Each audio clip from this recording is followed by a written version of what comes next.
अल्हम्दुलिल्लाहि रब्बिल आलमीन अस्सलातु वस्सलामु अला अशरफिल अंबियाइ वल मुरसलीन सय्यदना व मौलाना मुहम्मद व अला आलिहि व सहबिहि अजमाइन। भाइयों दोस्तों, यह रमज़ान का महीना रहमत का महीना है। इसके 3 अशरे हैं। हदीस में आता है कि पहला अशरा रहमत का अशरा है, दूसरा अशरा मग़फ़िरत का अशरा है, तीसरा अशरा जहन्नम से खुलासी का अशरा है। लेकिन किसके लिए? उसके लिए जो इसको गनीमत समझे, रमज़ान को रमज़ान समझे। इस महीने में अल्लाह ताला की जो रहमत का दरिया है वो तुग़यानी पर होता है, उसमें तुग़यानी होती है। इंसान इस तलबे रहमत में फिर भी सुस्ती करे और फिर भी अल्लाह की तरफ रजू ना करे तो उससे बड़ा बदनसीब कौन होगा। रोज़ाना रमज़ान की रातों में रोज़ाना आसमान से आवाज़ें लगती हैं, है कोई मांगने वाला जिसको हम अता करें, है कोई बख्शिश तलब करने वाला जिसकी हम बख्शिश करें, है कोई रहमत तलब करने वाला जिस पर हम अपनी रहमतों के दरिया बहा दें। मेरे दोस्तों, आसमान से तो वादें लग रही हैं। देने वाला तो देने के लिए तैयार है, लेने वाले तैयार नहीं हैं। अल्लाह अपने बंदों से शदीद मोहब्बत करते हैं। गुनाहगार से गुनाहगार भी बंदा हो ना, अल्लाह का ताल्लुक उससे टूटता नहीं है। हमारी दुनिया के कानून में ये होता है कि इंसान से कोई गलती हो जाए तो लोग इंतज़ार में बैठे होते हैं जवाबी कार्रवाई के लिए, हमला करने के लिए, तनकीद करने के लिए। दुनिया में जो सबसे मुखलिस रिश्ता होता है ना, वो माँ बाप का होता है, जो बेगर्ज होता है। बाकी जितने भी रिश्ते हैं वो अगराज के रिश्ते हैं। कहीं ना कहीं जाकर आपको गर्ज मिलेगी, लेकिन माँ बाप का रिश्ता गर्जी नहीं होता। और माँ बाप में भी सबसे ज्यादा, दोनों में से जो ज्यादा है वो माँ का है। इसी वजह से माँ के हुकूक भी बताए। एक सहाबी ने आके पूछा ना, या रसूलल्लाह मुझ पर सबसे ज्यादा हक किसका है? आपने कहा तेरी माँ का। फिर पूछा, कहा तेरी माँ का। फिर पूछा तेरी माँ का। फिर पूछा, फरमाया तेरे बाप का। तो अल्लाह ताला ने अपनी मोहब्बत और शफकत को माँ से तशबीह दी, बाप से तशबीह नहीं दी। क्यों? इसलिए कि सारे दरवाजे बंद हो जाएं, माँ का दरवाजा फिर भी खुला रहता है। और माँ से बढ़कर एक ऐसी जात है कि इस इंसान जितना चाहे गुनाहगार हो, वो अपना दरवाजा बंद नहीं करता, उसका दरवाजा हमेशा खुला रहता है। हमारे दरसे निज़ामी में एक किताब पढ़ाई जाती है, उसका नाम है गुलिस्तान सादी। उसके दिबाचे में शेख सादी रहमहुल्लाह ने एक अजीब हदीस नकल की। उन्होंने फरमाया कि दुनिया का जब कोई इंतहाई गुनाहगार आदमी तौबा का हाथ अल्लाह के ताला की तरफ उठाता है कि या अल्लाह मेरे गुनाहों को माफ़ फरमा दे, मेरे गुनाह मुझे ले डूबे हैं, तेरे अलावा कोई गुनाहों को बख्शने वाला नहीं। कहते जब अल्लाह ताला को पुकारता है तो अल्लाह ताला उसकी तरफ तवज्जो नहीं करते। क्या नहीं करते भाई? बोलो भाई, तवज्जो नहीं करते। कहते दूसरी मर्तबा वो फिर अल्लाह ताला को पुकारता है कि या अल्लाह मेरा तेरे अलावा कोई नहीं। तो कहते हैं अल्लाह ताला उससे एराज फरमाते हैं। एराज लुगत में कहते हैं ये चेहरा फेर लेना, ऐसे आप मुझसे बात कर रहे हैं, मैं आपकी बात सुनी अनसुनी करके चेहरा इधर कर लूँ, तो इसको कहते हैं एराज करना। लेकिन अल्लाह ताला की ज़ात तो चेहरों से पाक है। कहते तीसरी मर्तबा जब वो शख्स अल्लाह ताला को रोने के साथ पुकारता है, पुकारते हुए उसके आंसू निकल आते हैं, तो अल्लाह की रहमत को जोश आता है।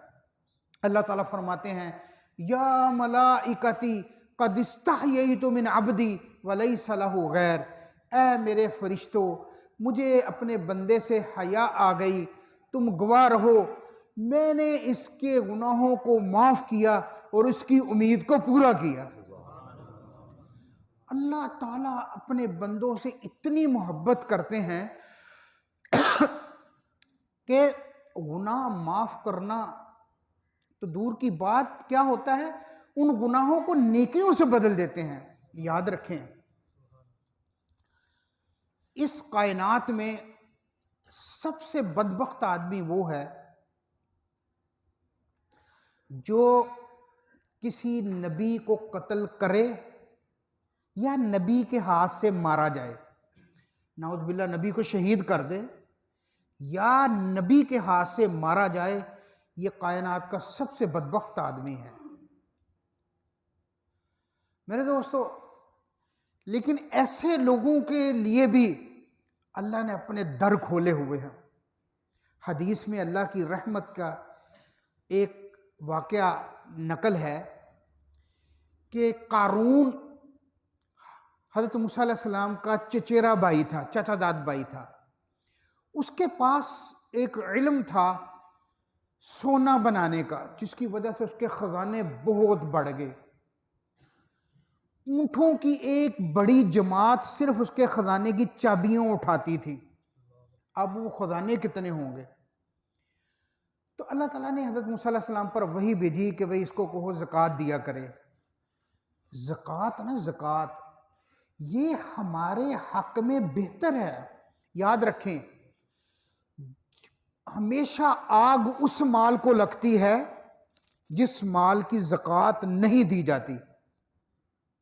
मैं इस वाक़या को यहाँ रोककर एक बात आपको सुनाता हूँ कि ज़कात हमारे मालों की कैसे हिफाजत करती है।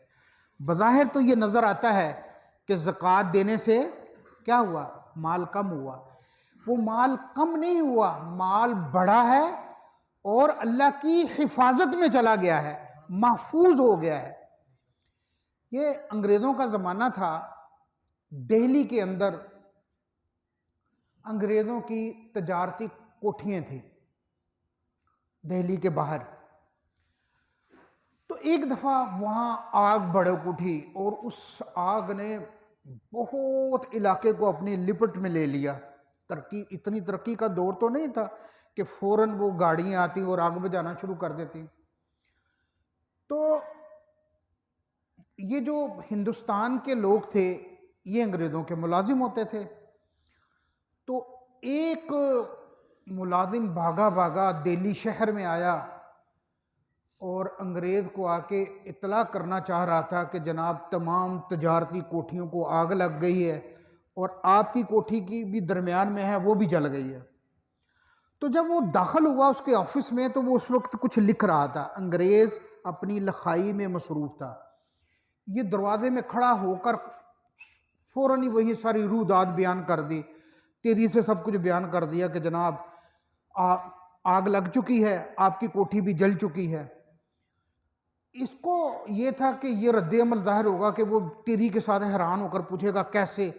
तो वो जो अपनी तहरीर लिख रहा था वो लिखता रहा और उसने उसकी तरफ तवज्जो भी नहीं की। अपनी तहरीर मुकम्मल करके उसने कलम रखा, तो उसने अपने उस हिंदुस्तानी मुलाजिम से कहा कि मेरी तजारती कोठी को आग नहीं लग सकती। उसने कहा जी आप इतने यकीन से कैसे कह सकते हैं, सारे इलाके को आग ने अपने लिफ्ट में लिया हुआ है और आपकी कोठी दरमियान में है। उन्होंने कहा हाँ मैं फिर कहता हूँ सारी कोठियाँ जल जाएंगी, मेरे तजारती माल को आग नहीं लग सकती। उन्होंने कहा जी कैसे। उन्होंने कहा कि मैंने मुसलमानों के जो नबी हैं उनके फरमान पढ़े हैं और उन्होंने फरमाया है कि जिस माल की ज़कात निकाली जाए उस पर कोई आफत नहीं आ सकती। तुम जाके तहकीक करो। मैं अपने माल की मुसलमानों के तरीके पर ज़कात देता हूं, अगरचे मैं मुसलमान नहीं हूं, लेकिन हिफाजत के लिए मैं मुसलमानों के तरीके पर खैरात करता हूं, ज़कात निकालता हूं। खैर 2 दिन के बाद जाके आग बुझी तो लोगों ने अपनी आंखों से देखा कि आसपास की सारी तजारती कोठियां राख का ढेर बनी हुई है और इस अंग्रेज की अकेली कोठी सही सलामत खड़ी हुई है। ये अल्लाह ताला दिखाता है कि मन कान लिल्लाहि कान अल्लाहु लहू, जो अल्लाह का हो जाता है अल्लाह उसके हो जाते हैं। तो मैं आपको वाकया वो मुकम्मल करूं जो सुना रहा था कि जब उसको ज़कात का कहा ना तो शैतान ने उसके दिल में ये बात डाली कि मैंने अगर ज़कात दी तो माल कम होना शुरू हो जाएगा। तो उसने एक चाल चली, उसने एक फाहिशा औरत को तैयार किया कि मैं मूसा अलैहिस्सलाम से कहूँगा कि मैं मजमा जमा करता हूँ, आप उसमें आके बयान करें, तो तुम दरमियान में खड़ी होकर ना मैं मूसा अलैहिस्सलाम से मसला पूछूंगा, क्या मूसा मुझे ये तो बताओ कोई शख्स जना करे तो उसकी सज़ा क्या है। तो मूसा अलैहिस्सलाम जब ये मसला बयान करेंगे ना, तुम दरमियान में खड़ी होकर कह देना कि इन्होंने मुझसे नाउज़ बिल्लाह जना किया है, इन्होंने मुझसे नाउज़ बिल्लाह भाई क्या किया, जना किया। खैर ये साजिश तैयार हो गई। आया मूसा अलैहिस्सलाम के पास कि हज़रत जी तशरीफ़ लाए, मैंने मजमा जमा किया है, आप आके बयान फरमाएं। हज़रत मूसा अलैहिस्सलाम तशरीफ़ लाए, बयान करना शुरू किया, मनसूबा बंदी के मुताबिक दरमियान में बोला कि हज़रत जी एक मसला तो बताएं। हज़रत मूसा अलैहिस्सलाम कहा हाँ जी पूछो, क्या क्या बात है। कहने लगा जी ये तो बताएं अगर कोई शख्स जना करे तो उसकी सज़ा क्या है। मूसा अलैहिस्सलाम ने जो अहकामात हैं उसके मुताबिक बता दिया कि ये यहाँ एक बात समझ लीजिए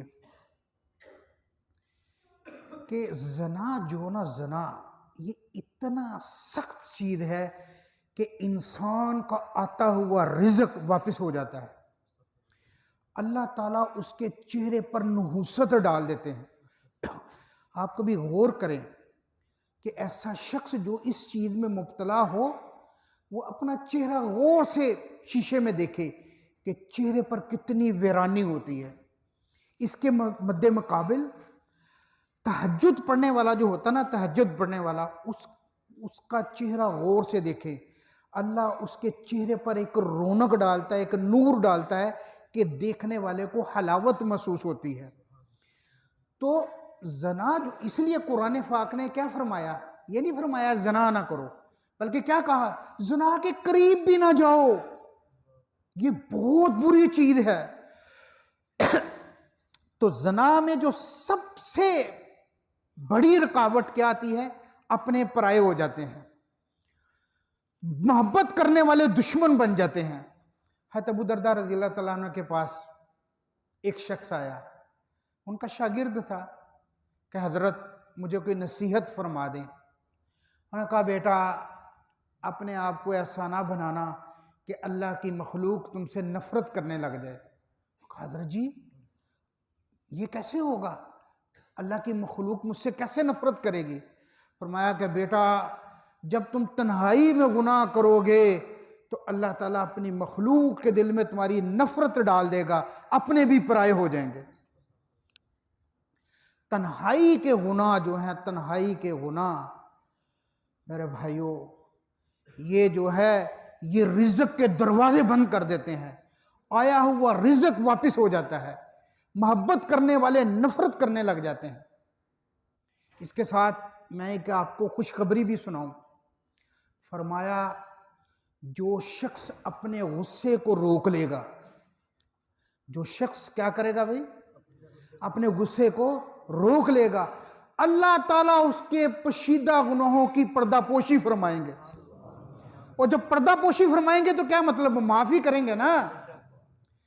तो भाई अपने गुस्से को बेजा जारी होने से बचाओ, ठीक है। तो वो मंसूबे के मुताबिक मूसा अलैहिस्सलाम से कहने लगा कि हजरत जी, इस मजमे में एक औरत है जो कह रही है कि नाउज़ बिल्लाह आपने उससे ज़ना किया है। मूसा अलैहिस्सलाम बहुत जलाली नबी थे, तो एकदम गुस्से में आए और उस औरत की तरफ जब देखा तो वो कांप गई। कहने लगी, नहीं नहीं अल्लाह के नबी आप पाक हैं, बल्कि ये जालिम है, इन्होंने मुझे इतने इतने पैसे दिए हैं कि मैं आप पर इल्ज़ाम लगाऊं। तो मूसा अलैहिस्सलाम फ़ौरन साइदे शुक्राने के साइदे में गिर गए और अल्लाह ताला का शुक्र अदा करना शुरू किया। साइदे में वही आई कि ऐ मूसा, इस ज़मीन को आपके लिए मुसख्खर कर दिया गया है, इन जालिमों के हक में आप ज़मीन को जो हुक्म देंगे आपका कहाँ मानेगी। मूसा अलैहिस्सलाम ने कहा कि इनको निगल जा। ज़मीन ने उनके पाँव पकड़ लिए तो आहिस्ता आहिस्ता अपने अंदर ले जाने लगी।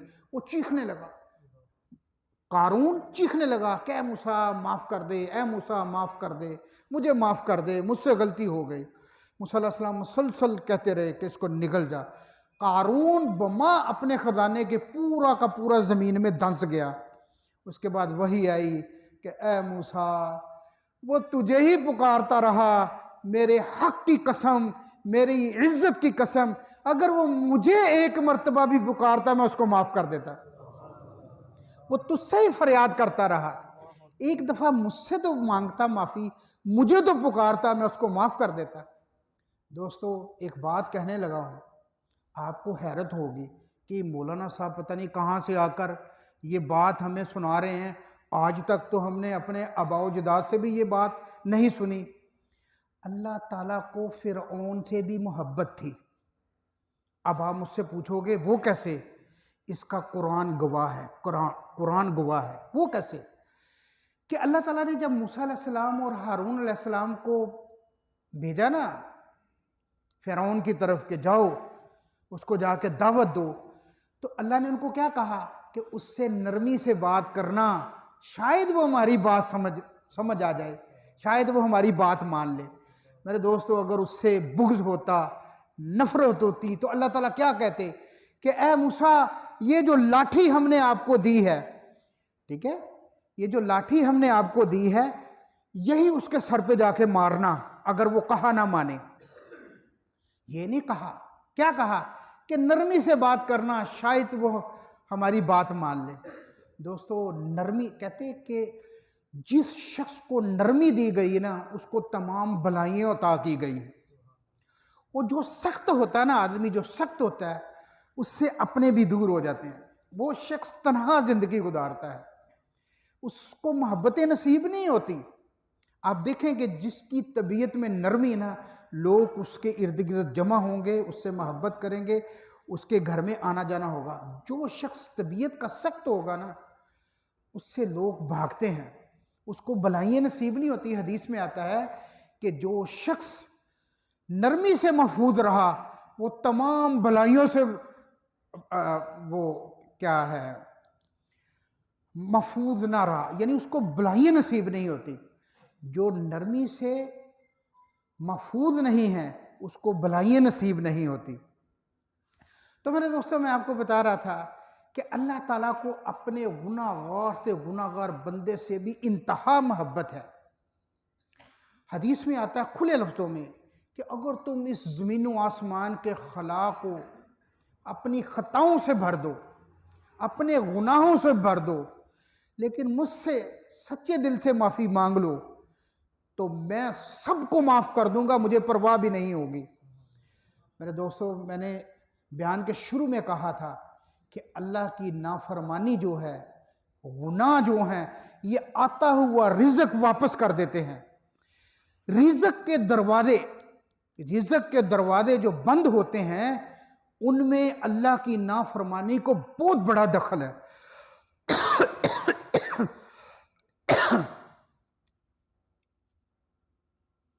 ये जो रमज़ान का महीना है इसमें अल्लाह की रहमत ठाठे मारती हैं। रहमत का दरिया फुल तुग़यानी में होता है, लेकिन इसके बावजूद 4 आदमियों की बख्शिश नहीं होती। भाई कितने आदमियों की नहीं होती? सबसे पहला आदमी शराब का आदी, नशे का आदी, जो आदमी नशा करता है, जो आदमी शराब पीता है और तौबा नहीं करता, इस रहमत के महीने में, जबकि अल्लाह सबको बख्श देता है, इफ्तार के वक्त 10 लाख आदमियों की अल्लाह ताला बख्शिश करता है जिन पर जहन्नम वाजिब हो चुकी होती है। रमजान की हर रात को इफ्तार के वक्त अल्लाह ताला 10 लाख आदमियों की बख्शिश फरमाते हैं जिन पर जहन्नम वाजिब हो चुकी होती है। और रमजान की आखिरी रात में जितने लोग रमजान में जहन्नम से आजाद किए, उसकी बकदर उस एक रात में दोबारा बख्शिश कर दी जाती है, उससे ज्यादा लोगों की बख्शिश की जाती है। लेकिन 4 आदमियों की उस रात में भी बख्शिश नहीं होती। भाई दिल की गहराइयों से कान खोल के सुनो, कहीं हम उन 4 में हमारा शुमार तो नहीं है? अगर है तो फौरन हम अल्लाह से तौबा करें कि या अल्लाह तू माफ कर दे। क्यों? क्योंकि इस वक्त उसकी रहमत खासा मुतवज्जे है। दिल की गहराई से एक दफा भी कह दोगे ना या अल्लाह मेरी तौबा, अल्लाह ताला माफ फरमा देंगे। माफ नहीं फरमाएंगे बल्कि उन गुनाहों को नेकियों से बदल देंगे। तो सबसे पहला आदमी कौन? बोलो भाई, शराब का आदी, नशे का आदी। ये शराब को हदीस में उम्मुल खबाइस कहा है, गुनाहों की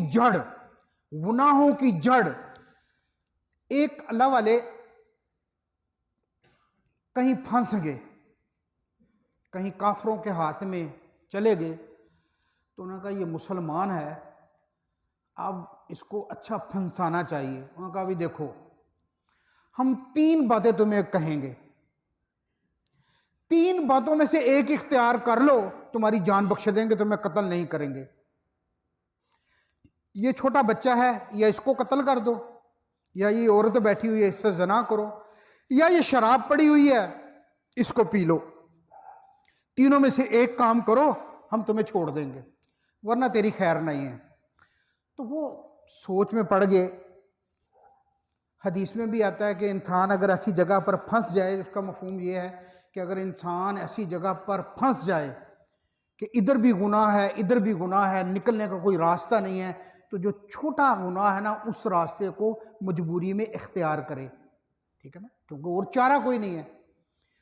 तो उसने सोचा कि कत्ल तो बहुत बड़ा गुनाह है। अल्लाह ताला कुरान पाक में फरमाते हैं कि कातिल जो होगा ना, कातिल, मैं क़यामत के दिन उसकी तरफ जो कातिल होगा वो हमेशा हमेशा जहन्नम में रहेगा।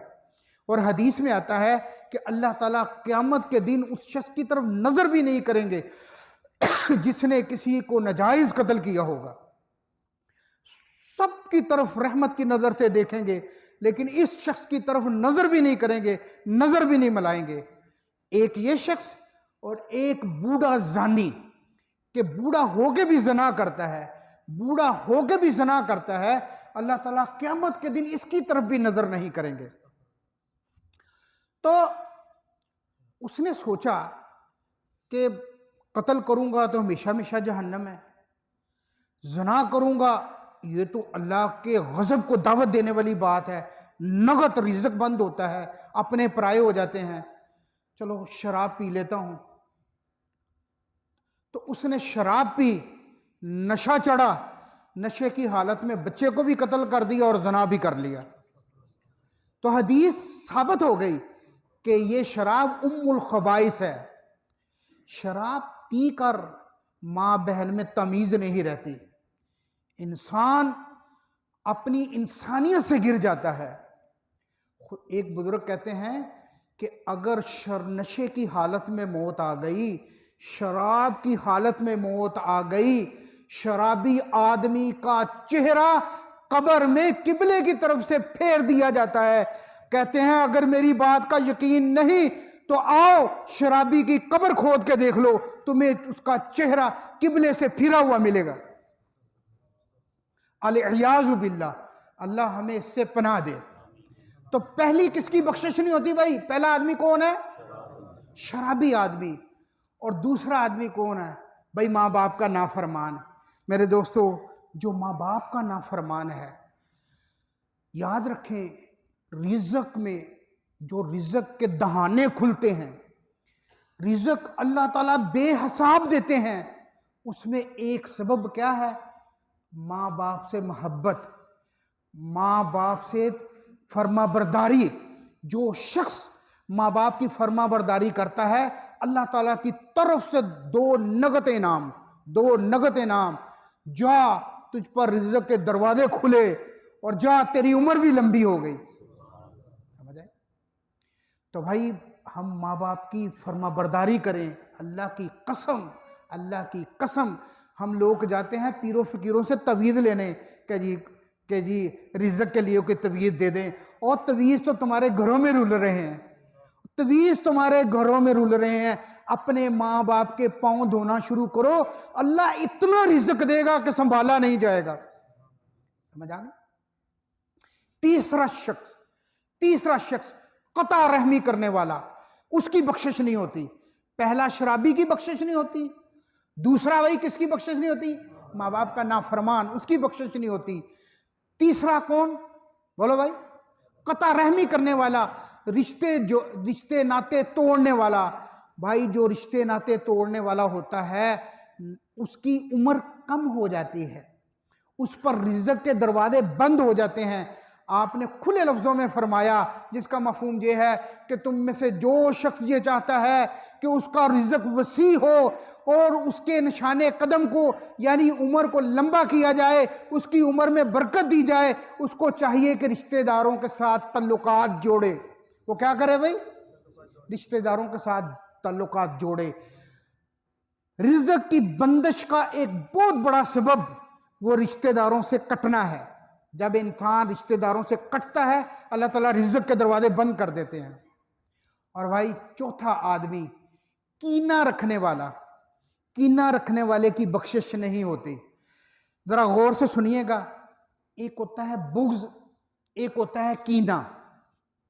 बुग़्ज़ कहते हैं कि मुझे मौलाना अदनान साहब से शक्कर रंजी है, मेरा दिल इनसे साफ नहीं है, इसको कहेंगे बुग़्ज़। लेकिन मैं इनको नुकसान पहुंचाने के लिए मंसूबे भी बनाता हूं। एक तो दिल साफ नहीं है और दूसरा मैं इनकी जड़ें काटना चाहता हूं, इसको कहते हैं कीना। इसको क्या कहते हैं? बुग़्ज़ और कीना में फर्क समझ गए ना? बुग़्ज़ कहते हैं कि किसी से दिल साफ ना हो, कीना क्या कहते हैं कि दिल साफ ना होने के साथ साथ उसको क्या करना भाई? उसकी जड़ें खोखली करना, उसको नुकसान पहुंचाने की मंसूबाबंदी करना। भाइयों,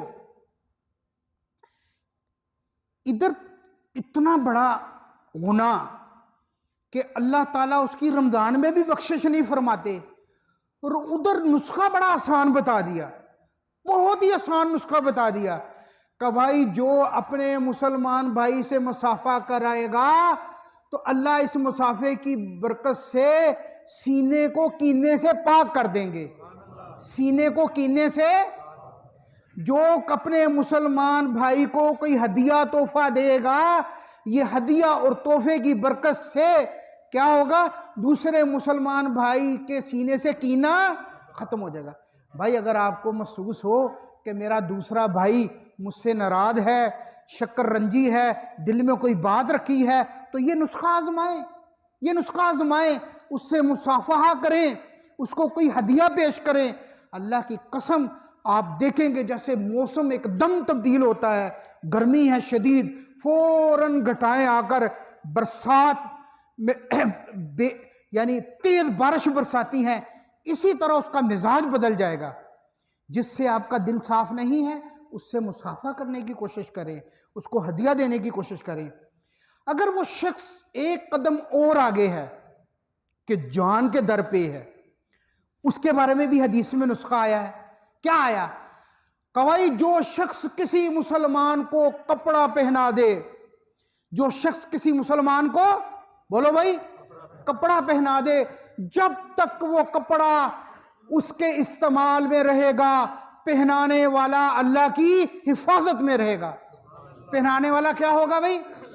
जिसको अपनी जान का खतरा हो कि दुश्मन मुझे किसी वक्त भी मार सकता है, वो इस नुस्खे पर अमल करे कि नंगों को कपड़ा पहनाए, भूखों को खाना खिलाए, फिर देखे अल्लाह उसकी कैसे हिफाजत फरमाते हैं। वमा अलैना इल्लल बलाग। सुन्नतों की सुन्नतें अदा फरमाएं।